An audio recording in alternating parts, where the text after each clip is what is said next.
Hi friends, என் பேர் தரணிதரன். நான் ஒரு நல்ல சாஃப்ட்வேர் கம்பெனியில் ப்ளேஸ் ஆகிருக்கேன்.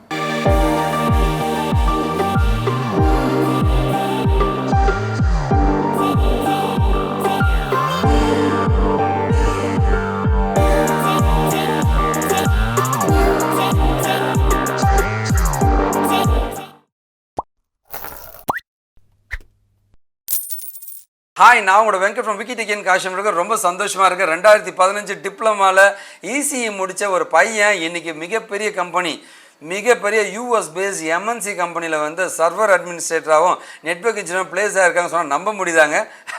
என் தம்பி தரணிதரன் அதை பண்ணியிருக்காங்க. நீங்கள் நினச்சி கூட பார்க்க முடியாதுங்க. அந்த பையனோட சின்சியாரிட்டிலாம் அப்படி படிப்பாங்க, அவ்வளவு டெடிக்கேஷனுங்க. அந்த துடிப்பு, ஆர்வம், ஜெயிக்கணுன்ற வெறி அவனுக்குள்ளே ஓடிட்டுருக்கோம். இந்த பையனுக்கு வந்து ரிட்டன் டெஸ்ட்லாம் வச்சாங்க, ஆப்டிடியூட்லாம் கிளியர் பண்ணோம். ஆச்சரியம் வச்சுட்டு நீ எப்போ ஆப்டிடியூட்லாம் கிளியர் பண்ண? சார் படித்தேன் சார், வேலைக்கு போன்ற துடிப்பு சார், நான் படித்தேன் சார் அப்படின்னு சொன்னால் ஆச்சரியமாக இருந்துச்சுங்க. 2015 இசி இன்றைக்கி ஒரு மிகப்பெரிய கம்பெனியில் ப்ளேஸ் ஆகிருக்காங்க. டிப்ளமா இசிங்க, ஓகேவா. இதுக்கு முன்னாடி என்ன பண்ணிட்டு இருந்தான் அப்படின்னா வந்து பிபிஓவில் ஒர்க் பண்ணிட்டு. அதாவது பிபிஓவில் இருக்கிறவங்க எல்லாருக்குமே ஒன்று தான் சொல்கிறேன், வாழ்க்கை வந்து அதோட முடிஞ்சிடாதுங்க. நம்மளால் ஏன் வந்து அடுத்த ஸ்டேஜுக்கு போக முடியாது நீங்கள் நினைக்கிறீங்க? நம்மளோட பிரச்சனை என்ன வச்சிங்கன்னா, ரொம்ப வருஷம் அதில் இருந்துடாது. எவ்வளோ சீக்கிரம் முடியுமோ வந்து உன்னுடைய வாழ்க்கையை தேடு. எது சரியான வாழ்க்கை, எங்கே வாழ்க்கையில் போய் நம்ம ஜெயிக்க முடியும்னு தேடும் போது உனக்கு சரியான பாதை கிடைக்கும். அந்த பாதையை பிடிச்சி ஏறி போயிட்டுனா வாழ்க்கையில் ஒவ்வொருத்தரும் ஜெயிக்க முடியும். என் தம்பி தரணிதரன் மாதிரி. ஸோ எங்களுடைய டெஸ்டிமோனியல் வீடியோஸ்லங்க இன்றைக்கி இல்லை, ஃப்யூச்சரில் இருக்கிற எல்லா வீடியோஸுமே வந்து எங்களுடைய ட்ரெயினிஸ் யாரெல்லாம் ப்ளேஸ் ஆகியிருக்காங்க அப்படின்ற அவங்களுடைய ஃபேஸை வந்து நாங்கள் மறைச்சிருப்போம். அது இல்லாமல் வந்து அவங்க எந்த கம்பெனியில் ப்ளேஸ் ஆகிருக்காங்க, அது எவ்வளோ சேலரியில் ப்ளேஸ் ஆகிருக்குன்றது அவங்க ரெக்வஸ்ட் படி வெளியில் சொல்ல வேண்டாம்னு கேட்டதுக்காக அதை பற்றி இன்ஃபர்மேஷன்ஸ் எதுவுமே நாங்கள் பாஸ் பண்ண மாட்டோம். தயவு செஞ்சு இதை யாரும் தப்பாக எடுத்துக்க வேண்டாங்க. மிகப்பெரிய கம்பெனியில் வந்து ப்ளேஸ் ஆகிருக்கார் நம்மளோட தரணிதரனுங்க.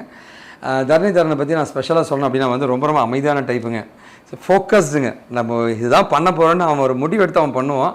பட் ஆனால் வாயே திறக்க மாட்டாங்க. அவனுக்குள்ளே இருக்க என்ன இருக்குன்னு நம்மளால் கண்டுபிடிக்க முடியாது. என்ன தரணிதரன் சொல்கிறது? சார் நீங்கள் உங்களை பற்றி சொல்லலாம். நான் டிப்ளமோ படித்தேன், 2015 ஃபர்ஸ்ட். இப்போ 2015 டிப்ளமா தம்பி. என்ன டிப்ளமாவில் என்ன படிச்சீங்க? EC sir. எப்படி தம்பி ஐடி ஃபீல்டுக்குள்ளே வரணும்னு தோணுச்சு உங்களுக்கு? எனக்கு வந்து ஒரு ஐடி ஃபீல்டு மேலே ஒரு பேஷன் சார். அதை பற்றி டாக்குமெண்ட்ரிஸ் எல்லாம் பார்ப்பேன் யூடியூப்பில். ஓகே. அதை பார்க்கும்போதெல்லாம் வந்து ஒரு க்யூரியாசிட்டி க்ரியேட் ஆகி ஐடி ஜாப் போகணும் அப்படின்னு நினச்சி நான் ஐடி படிக்க ஆரம்பிச்சேன். ஓகேங்க. சரி, ஃபைனலாக வந்து இப்போ வீட்டில் நான் ஹாப்பியாக எல்லாருமே என்ன சொல்கிறாங்க? வீட்டில் நான் சொன்னேன் ரொம்ப ஹாப்பியாக இருக்காங்க. சூப்பருங்க. சரி, கண்டிப்பாக வந்து தரணிதரனை விட அந்த கம்பெனி எனக்கு ரொம்ப நல்லா தெரியுங்க. அங்கே இவருடைய சீனியர்ஸ் நிறைய பேர் ஒர்க் பண்ணுறாங்கன்றதான் உண்மை. சங்கீத்தில் அங்கே தான் இருக்காருங்க. நம்ம சீனியர்ஸ்லாம் ஒர்க் பண்ணிகிட்டு இருக்காங்க. அதனால் கண்டிப்பாக வந்து ஒரு நல்ல என்விரான்மெண்ட் தான் அவர் போகிறாருங்க. அதோடு பார்த்தீங்கன்னா வந்து யூஎஸ் பேஸ் கம்பெனிங்க அது. ஸோ டைரெக்டாகவே ப்ராஜெக்ட்லேயே டைரெக்டாக ஒர்க் பண்ண போகிறாருங்க. ஸோ வாழ்த்துக்கள் தம்பி. Thank you sir. Thank you so much. நான் தரணிதரன், நாகப்பட்டினத்துலேருந்து வரேன். 2015 பாஸ்ட் அவுட், டிப்ளமோ பண்ணியிருக்கேன். பாஸ்ட் அவுட்க்கு அப்புறம் நான் ஒரு நான் ஐடி கம்பெனியில் ஒர்க் பண்ணிகிட்டு இருந்தேன். அதில் சரியான கெரியர் க்ரோத் இல்லை. ஸோ ஐடி ஜாப்க்கு மூவ் ஆகணும்னு நினச்சேன். அப்போது சாரோட அறிமுகம் கிடச்சிது. அவரை மீட் பண்ணேன், சரியான கைடன்ஸ் கொடுத்தாரு. அது ஒரு மோட்டிவேஷனாக இருந்தது. நிறையா ஸ்கில் டெவலப் பண்ணிக்கிட்டேன், லைவாக நிறைய விஷயம் கற்றுக்கிட்டேன். ஸோ இனிமேல் எந்த சாஃப்ட்வேர் கம்பெனிக்கு போனாலும் நல்லா ஒர்க் பண்ண முடியுன்ற கான்ஃபிடென்ஸ் எனக்குள்ளே வந்தது. இப்போ ஒரு நல்ல சாஃப்ட்வேர் கம்பெனியில் ப்ளேஸ் ஆகிருக்கேன். நான் எக்ஸ்பிளைன் பண்ணேன், எனக்கு பேஷனாக இருக்கேன். இன்ஃபர்மேஷன் டெக்னாலஜி மேலே நான் கொஞ்சம் பேஷனேட்டாக இருக்கேன் அப்படின்றத வந்து ஹெச்ஆருக்கு வந்து புரிய வச்சேன். ஸோ அதனால் வந்து செலக்ட் ஆகிருக்கேன்.